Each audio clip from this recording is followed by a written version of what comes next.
Assalamualaikum warahmatullahi wabarakatuh. Welcome to English Corner with me, Miss Vidalia.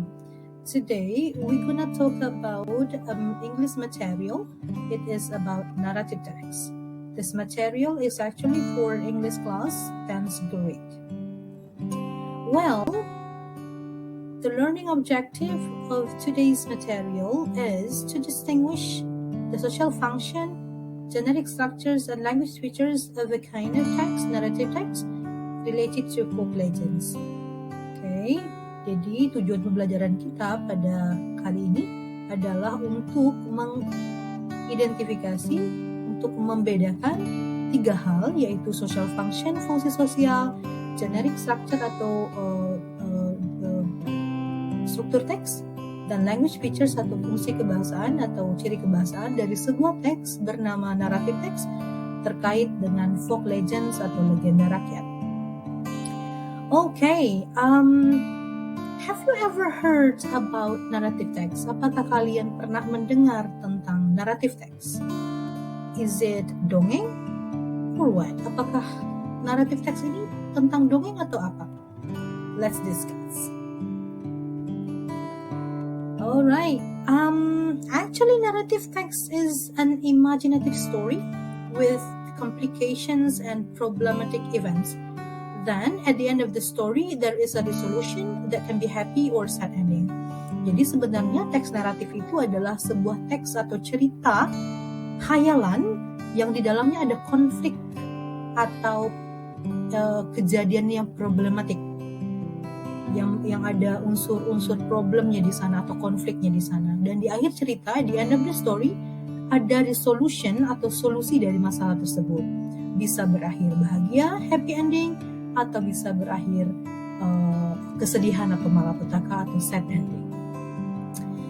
Okay, let's see. The social function of this text. Apa sih social function atau fungsi sosial dari teks ini? It is to entertain or to amuse the readers. Jadi ketika kita membaca teks naratif, fungsinya adalah, tujuannya adalah untuk memberikan hiburan kepada kita sebagai pembaca. And talking about the generic structures atau struktur teks ini, there are three main parts of this text. The first one is orientation, second one is complication, the third one is resolution. Jadi di bagian pertama dari teks ini disebut dengan orientation atau pengenalan. Di bagian ini harus ada who, when, where. Siapa yang terlibat di dalam ceritanya, where, di mana cerita tersebut terjadi, and when, kapan ceritanya terjadi. The second one is the main part of this text, yaitu complication. Bagian inti dari cerita ini adalah complication, inti ceritanya. Ada problematik di sana, ada konflik di sana, dan di akhir cerita seperti yang Miss kasih tahu sebelumnya, ada resolution atau solusi dari konflik tersebut. Di akhir cerita bisa berakhir happy ending atau sad ending. Oke, contohnya nanti kita bahas ya. Okay, let's see the language features of this text atau ciri kebahasaan dari teks ini. There are some other generic language features of this text, but in this case we will discuss only 4 of them. The first one is using simple past. Jadi kalimat-kalimat dalam teks ini menggunakan simple past. Kenapa menggunakan simple past? Tentu saja kita menggunakan simple past karena kejadian-kejadian di cerita dongeng ini tentu sudah terjadi pada masa lampau. Nggak mungkin yang akan datang, nggak mungkin yang sekarang. Okay? So that's why we use simple past. Kita menggunakan pola kalimat simple past. The second one is using conjunction and adverb of time. Kita menggunakan conjunction, dan adverb of time seperti once upon a time, long time ago, dan sebagainya. The third one is using action verb atau kata kerja yang menunjukkan aksi seperti walk, what else? Talk, and so on and so forth. Jadi menggunakan kata kerja yang menunjukkan aksi. The fourth one is using direct speech. Seperti menunjukkan dialog-dialog direct speech dalam sana. Okay? Seperti kutipan-kutipan kalimat-kalimat yang digunakan oleh tokoh-tokoh yang terlibat dalam cerita tersebut. Okay, examples of this text. Ada banyak contoh dari teks ini. Contohnya Di sini kita lihat ada 3 ya yang masukkan. Yang pertama adalah The Legends of Malin Kundang. And the second one is Legend of Tangkuban Perahu, dan secara itu di dalam negeri ya, di Indonesia. Kemudian ada juga yang terkenal juga, itu adalah Cinderella. Those 3 stories are include in narrative text. Jadi 3 cerita ini di sekitar termasuk dalam jenis teks naratif. Di dalam cerita teks Malin Kundang itu ada konflik di sana, yaitu seorang anak yang durhaka, kemudian ada resolusi di akhirnya, yaitu berakhir sad ending. Juga ada The Legend of Tangkuban Perahu dan juga Cinderella. All the stories are imaginative story. Semua cerita-cerita ini adalah hanya khayalan saja.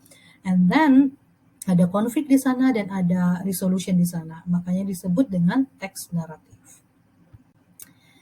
Okay, after all these materials, I have 2 questions for you. Miss, ada 2 pertanyaan untuk kalian.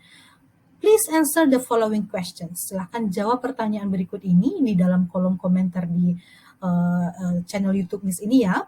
The first one is, what do you know about narrative text? Apa yang kalian ketahui mengenai teks naratif? Setelah penjabaran yang sudah Miss kasih barusan, what do you know about narrative text? Apa saja yang kalian ketahui mengenai teks naratif? Apa itu teks naratif? Mungkin struktur teksnya seperti apa, social functionnya seperti apa, kemudian ciri-ciri kebahasaannya seperti apa. Second one is, please find 3 other examples of narrative text.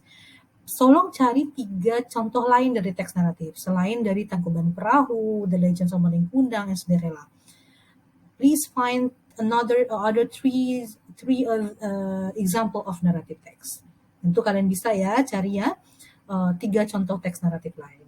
Please answer the questions on the column, on the space below. Silahkan ditulis jawaban kalian di kolom komentar. Okay.